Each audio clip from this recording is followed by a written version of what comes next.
bande ko balandi ya tindika télévision ndenge toujours to mesala ko ya ko kusala na beto de la bio pona ko solola to ko betela bino to ko sala banalize ya mboka la biso lelo nazali na Ange Kachila wa azali concert nanga oyo to mesala toujours ko kusala na beta de pona ko solola pe ko la bino mais mazali ko le kala mboka la biso to ko solola plus pona ba sujet ezali actualité politique oyo ezali vraiment récemment to ko solola sans oublier ba boss nanga papi kiline na rifan qui sombe na ko pesa bango bambote esika bazwami na bossa mpete mon vieux Lucas stage ici na kati Londres mon vieux Zena ba le parisien la bossa nyote Ali Datango ya Bénédicte Mwanza na ko pesa mbala moko mbote directement na invité na ngawa azali concert na Ange Kachila mbote mo mboka mbote c'est pour qui sango ni sango eza malamu mboka ezokende malamu toza malamu moi mboka to mona ki dossier ya Willy Bakonga et aki na moi pression moi ya makasi et puis du coup to mona ki sala moi rolala mais enfin to moni basili ko zongisa et puis asili ko zwa condamnation na il y a 3 ans d'emprisonnement na moi année pour 6 mois donc le 14 mois intervention par rapport à affaire wana intervention nanga eza ko pesa longonya na justice ko sala musala et puis corporation ya Fachi o eza déjà na ba mboka o ekangama na biso omoni déjà musala ezokene kitoko Willy Bakonga si akimaki na ye asi bakangeli kuna lokola ya za président ya Union africaine moto nyonso o ye akokamba akolinga kondima bozoba te to bosoto te na komwa mboka oyo ya Congo oyo yango na topesi longonya mingi na bandeko na biso ya Congo Brazza basali penza musala ndenge sengeli Willy Bakonga fo ya kosala musala oyo ezozela ye awa tozozela ye abi misala biso basango oyo balia bambongo ya leta ye moko pe azwa ba école na ye nyonso akotia na kodia complicité na bato kasi te basango bazalaka na makambo ya gratuité na bango bandimi bazoyeba ba école fictif c'est ekozala mbala liboso bakanga basango bakota boloko ekozaka Willy Bakonga te ya kosala biso musala makasi monene penza yako sakola na monoko na ye baliaki yango bayibaki mbongo na banani akoki kokende bongo te nango wana topesi penza longonya na justice bakosala musala balakisi oyo babandaki kolela touti okate na gratuité tozaki biso nyonso longo ezosimba te azokoka ta tika kasi Willy Bakonga azwi baekole ne oyo bato bafutaka bamillion akoti tango na kati ya gratuité Minerval bamillion wana ezokende na poche na ye baenseignant na ye nde leta azwi mokumba boyebisanga na mboka nini kasi longona na justice oyo topesaki makasi alakisi biso ete azosala mpenza mosala na ndenge esengeli nde esengo na biso yango wana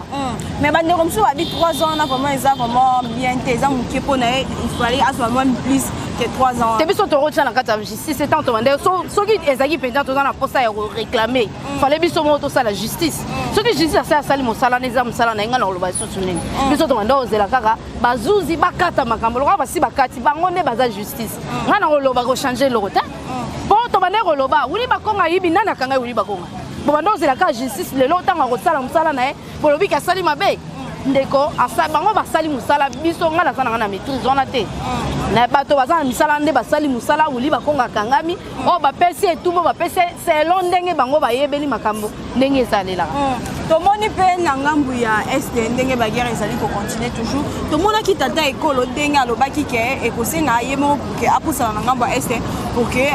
avanda wana enfin que baguerre esila na ngambu ya este apparemment eloko na ndenge alobaki bandeko belé bazali kozela toujours chef de l'état puis na ngambu beni tomoni ba marche ezali ko salama toujours pour na ko réclamer présence ya tata ekolo na ngambu ya beni to na ngambu ya este on eza kozanga mayele eza pe bato ya malonga te bazo senga tata ekolo kende kuna ya simbaka mundu kitende kolanga na ebite seke tso akele lelo kuna na beni ya kiti lelo osala nini asimbaka minduki te azoluka mayele nini lolenge nini akokotisa bamampinga na biso po biso tozana na bato babundaka te na kata este kuna ezalaki kopa bandeko bomande bato koyiba biloko siko na ngongo tokomi siko koboma ba rebelle po ete to récupérer mabele na biso kasi ko luka baye oyo bakobunda kolakisa bango lolenge ni babundaka tozana bango te azoluka lolenge mayele nini ya kosala po ete akotisa bokengi ye akende kuna mokonzi babatelaka ye batiaka mokonzi na moto te te wana eza kozanga mayele to eza bato oyo basi babongisa eloko na bango ete ntango akoniata basala eloko basalaka na ebandeli bakanisaka aza na avion na babeti eloko na bango erate donc ya okende nanu te biso pe toyebi te ya simbaka munduki kasi azane na mayele ya kolakisa bayo basimbaka munduki lolenge nini bokobunda mpona kobatela mabele po ete ye pe ya bango babatela ye lisusu mais babenge mokonzi ba promesse ba chef de l'état za mokonzi ba promesse réelle te président azanga projet asalaka eloko te Kabila azalaki azangi na baprojet te mais yo mokonzi ba promesse wana gratuité tobeta lisolo na asali yango mais ezalaka te na kati ya constitution na biso ezalaka to ezalaka te baso de moto tozangaki lelo de lo tozwi yango te banzela baprojet ya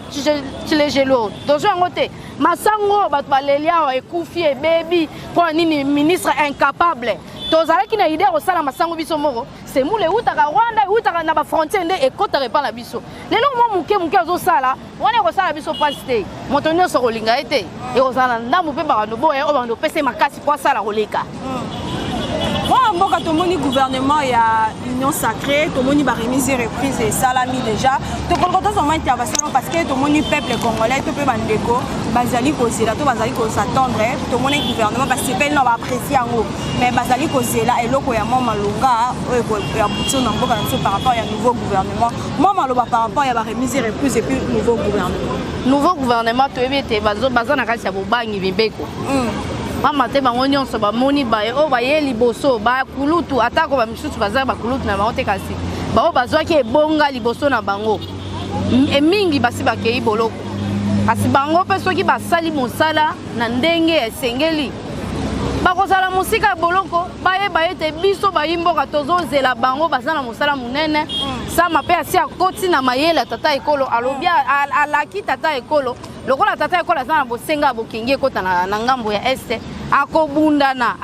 po ete bokengi ekota kuna pe akobundana lisusu na makambo etali social kolia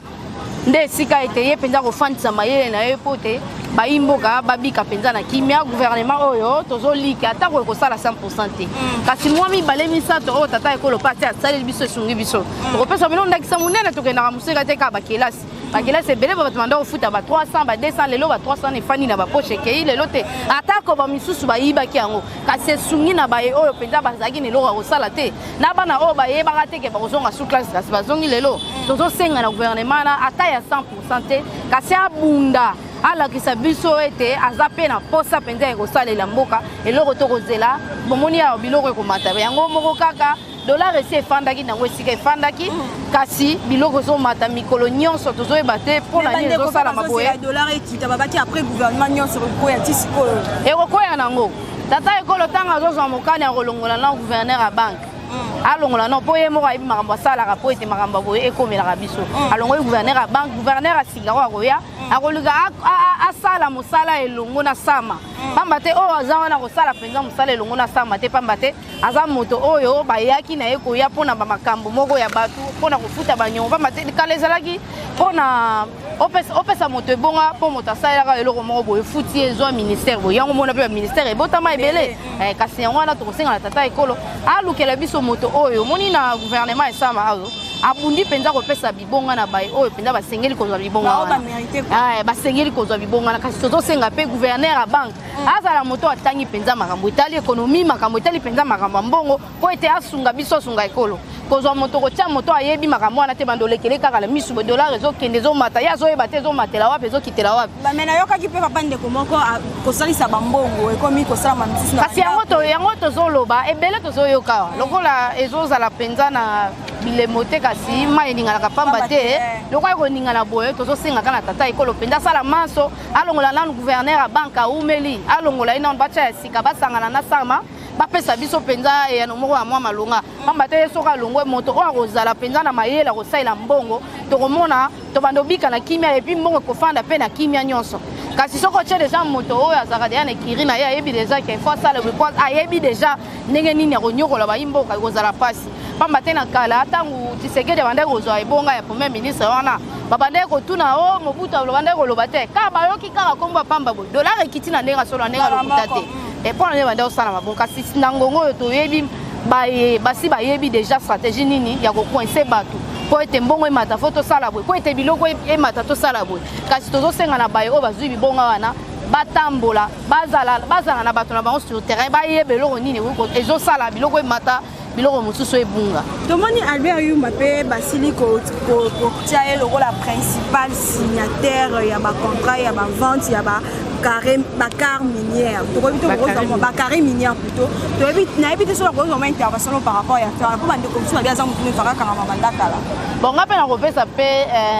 Albert P. On appelle Albert Yuma Mukumba na nyoso te. Bamba te biso nyoso to yebi Kabila. Motomoro alekaka na consultation na ngongo tata ekola bingaka ba to point ko so na bango. Alobaka nini alobaka pa Kabila tozaki na lokwa koloba te. Soki ka ya lobi biso to lobi amen. Siko motoloko la Albert Yuma ko telemela Kabila se ateki ndamu ndako Kabila le père tout ta sala ka biloko wana. E bandaki na e projet wana. Ya sali continuité teki ba payande bazwaka ba biloko wana. Albert Yuma za simple travailleur kasi mabe moko po abombaki sekele. Ayoko bimisa ona ngongo de palati mukumba wana. Eza passe za Albert Yuma te basa ebele. Moïse Katumbi basa na kati wana. Basa Albert Yuma te Moïse Katumba yebi Moïse Katumbi na Kabila nde ba bebana eza teke po Moïse Katumba alingaki Congo Kabila ni Congo te ba bebana po na mbongo ya Congo. Mbongo Moïse Katumbi ako pesa ba journaliste po na ko bebisa na mboka na biso. Eza mbongo na biso. Donc eza Albert Yuma yene ko mutamisa so ya 4e. Mais le reste baza Kabila na Moïse Katumbi ne bango baza charge ya ko yiba Congo. Ba pia Congo baza na mbongo ya Congo. Babane ba paralyser mboka. Mais ça bango ba paralyser mboka. Comprendre ça ya bango. Bango ne ba yebi yango. Albert Yuma zo ko exécuter kaka o Kabila lobaka. Po bango bazalaka Kabila soka lobi ezalaka amen. Alobi amayo ko côté te so si osakani makofe eza na tolo na. Osakani makofe landi yo. Kuna ezala bon mais ngai na loba tin tolanda ngo na télévision. Moto moko ya so ya boye lisanga ba lobaka e pa Kabila bazaka ne loko ko sala te ya nyonso bande ko loba prena suka ngo balobi iyo amen. Izaka biso te pe biso to kenda kinga kati te kaka bango mo nde bayela biso. Wana selon ndenga na raisonner Albert Yuma siko azana mwa mbeba pamba te abombaki sekele na bon ekoki pe kozala na raison na eloko ngaki ya bomba aya kobimisa azangi ne sika kokende te kasi soka zaki pe mayela lingaka ki magelo belango kuna ye pa sepeli mbongo wana esale sikra zolia et comme il est là pona asanza akomi kobimisa baya kosamba liboso ya bazuzi pe asaye moko te zaka pona kosignaler ba imboka po bokotuna ba journaliste belé bazo s'attaquer na Félix Kabila bande ko sala mabe belé awo ba tu ibili nyuso la bazalaki face à Kabila kolobela Kabila boy bomanda obanga lelo état de droit état de droit comme comment ça va moni Félix on va papier na bango en tout cas état de droit ça m'avait makasi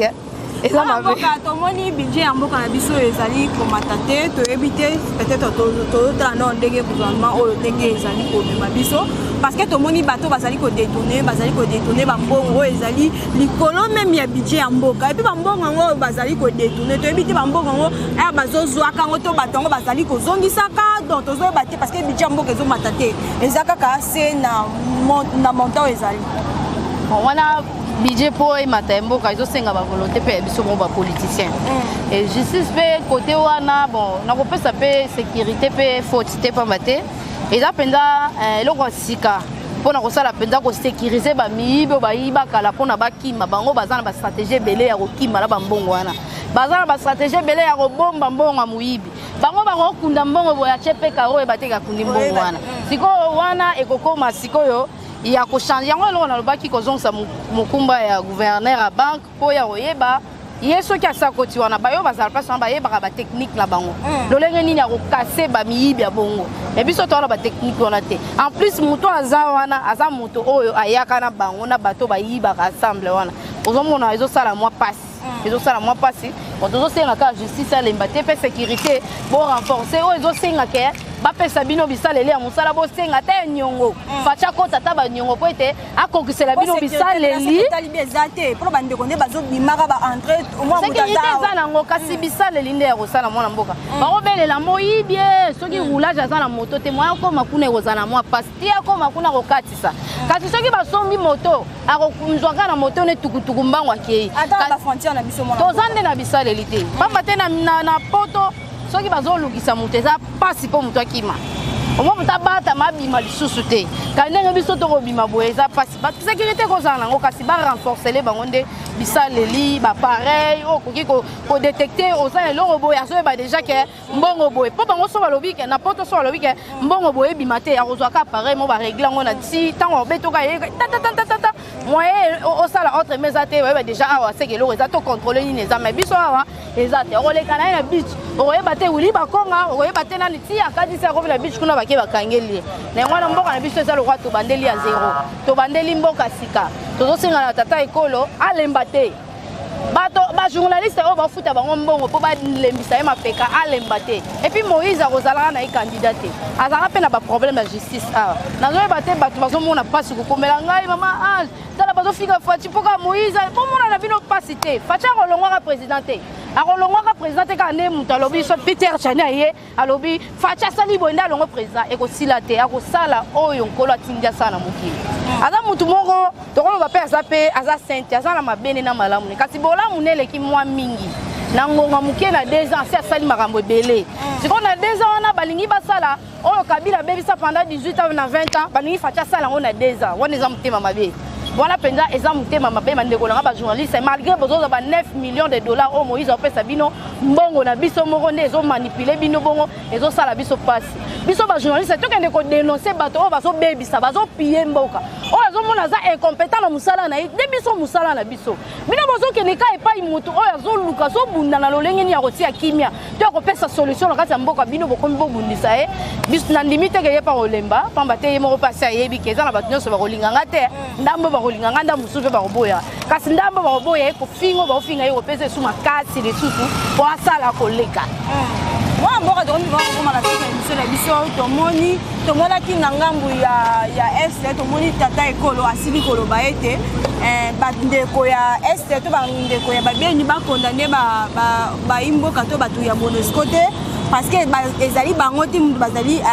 la bite to bazali bacause ya baguerre ezali to tuerie ezali kosala ngambu ya Goma alors que ndeko mosu alobi bambongo bafutaka ba MONUSCO il va passer à la FRDC parce que bango ndem basa wana censé ya ko bundira mboka mo maloba bon mo maloba nanga pona FRDC na lingaka penza ba renforcer FRDC pas maté FRDC na tango akala azaki penza na mopandi batika ba Mamadou bakufa na motema mabe bakabila balinga mboka te ba Mamadou baza ba commando oyo bakokai ko bunda lelo surtout soka sangana kina fati na yebite lo ni ngesa na ngongo oyo to luka ba commando lokola bango kasi moi maiko sengo ngana ko senga na tata ekolo aluka lolenge nini ko bakisela penza ba mampinga la biso wana penza moi misolo pamba te bazo sala musala na koleka ba député bazo bundisa wana assemblée wana ko sangisa na ba sénateur kasi ba FARDC bazo batela ekolo député zolinga longaki député akende ministre bosa ninga ya za mokonza ministre ko benga ministre pa longole ne bonga wana kasi tozo senga penza ba meka penza ko bakisa moi liso likolo bandeko la biso wana FARDC bazo sala musala makasi pe baza ya makasi eloko zo sala moi pasi pote bandeko la biso este bango mo baza na kopo wana mbongo bango bazwaka kuna yango na basombaka binduki to mona ba minduki to kangama na ba mituka minene lokwa ba sac ya masango ezaki ba minduki ezaki ba tenya ba soda banda ko pesa ngo banana bando pesa parce que na este kuna bango balata bilamba te balata ne bateni on eza ba ballon o biso to lata mais eza bateni ya ba rebelle on ce que to roloba nini on to roloba bango moko bata este bango pe basunga mboka na bango bazala kana système ko dénoncer bon moni eloko boye bo signaler bino moko bozo bomba ba rebelle na banda kuna bino moko bozo batela bango na ebite zo sala bino ko banga to nini po bango moko bazo yeba eloko bango ba osala ata nyoso te meza mingi baza na kati bango baza complicité bazo sangana elongo na bango wana mboka na tolobela pe makambo lobeli ya ba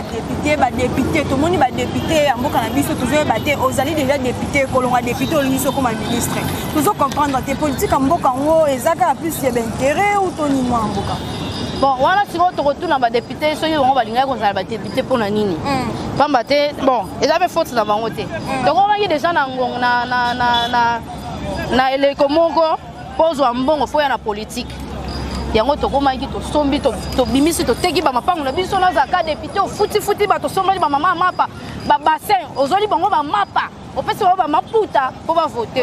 soko yo moko okende na assemblée wana oza na ambition moko te oza na projet moko te yo oyebi kaka soki ofandika na kiti wana se okomi na mbongo ebele ozotala mbongo bandeki koimagine eza te okomi koanvie okoma ministre siko wana tokolobani wana tokosenga kaka to tokozela kaka maponomi oyo koya to mpona baye oyo bayebi mosala ya kozala député rôle ya député eza nini kozala honorable eza nini nde tokozala mpenza na bosenga na bango na 2023 ou 2024 Moi d'abord donc vraiment comme on a rejeté tout le la paix maramotali double nationalité to vali comme on a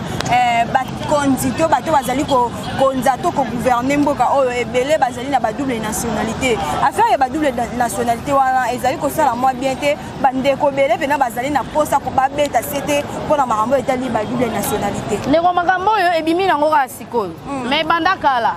le rôle à contrôle les arrêtés dans le Congo, ils ont quota bimé, ils ont foule, c'est comment ils foulent. C'est qu'on le lot moi état des droits solo, on est yo candidat monique, bison so comme que mandenge ni ndenge ni. Kala mutabanda oye bagero azane double nationalité, afin ni na zobanga. C'est qu'on y a on a faut qu'on paye sa matondo mingi na état des droits, pour to comme ce qu'on y a ba droit. Et quand la biso petit si moto boé, a reçu kozala na ba nationalité mi balé na kiti boé. Omoni talezala nango siko toko bunda po ete ezala lisusu te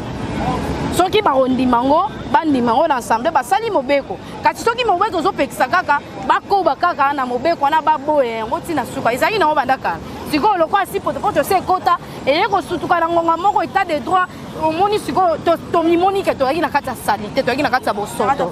na yango wana ndeko osala bongo moi d'abord donc vraiment rejeté moi liloba suka puis on a bato baza mposa bacontacte yo moi liloba suka eza bon na lingi ma congolais mingi o balingi Congo lokolanga to sala bomoko to tombola Congo biso nde ba congolais nde ko simba Congo to longwa système ya ko salela bato to salela Congo mboko ba kofuta yo lelo po finga to obebisa programme mboka na yo e ko koma nango na suka ba no kofuta o te ko memaka o te me Congo soke bongi et pesi ope mwa musala oyo ya vi na yo mobimba e ko batela yo bana psi bakoko na yo mbongo ya maboko bato eza lokola mbongo ya nyongo ma ya fufu ya nyongo ozozela soki akofuta te wana ekomi ba risque nango wana bandeko nyonso bazala na bosenga na nga numéro na nga téléphone eza plus 243 82 82 544 56 plus 243 82 82 544 56 natondi bino botondi Mandeko Balandi, merci pour la bino bozuli baku ya koyamba basango na biso na kati ya Tinga télévision. Merci pour la fidélité ya kozala wana. Bobo mesolo ndenge bo mesani bo continuer kozala bo s'abonner massivement et puis bo panza basango et kosala vraiment kitoko makasi. Quand moi vraiment na bosa inte chaque cameraman na ngai Marc Jael de Wazala toujours wana na réalisation donc tout le monde est vraiment na mbalasima. Bye bye.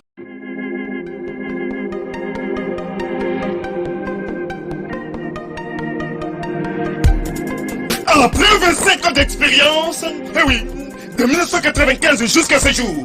Elton Store,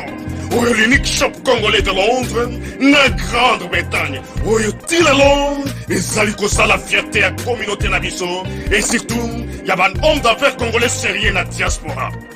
Oh yes, yes, yes, yes. C'est créé Elton Store et Sali Kakamoko,